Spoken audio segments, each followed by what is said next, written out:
To measure heart rate on Redmi Note 14 Pro, first of all, you will have to start by opening System Settings, and then you will have to go into Additional Settings. Then you will have to go into heart rate, and in this case, I'm going to also show you a short comparison with my Apple Watch Series 10. So let's start on the Redmi. Let's activate permissions. Now let's start measuring on my watch. We have to put finger on our fingerprint scanner. And now just keep holding, do not move, and wait.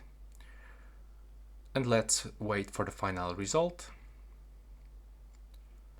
We got 68 for Apple Watch, 64.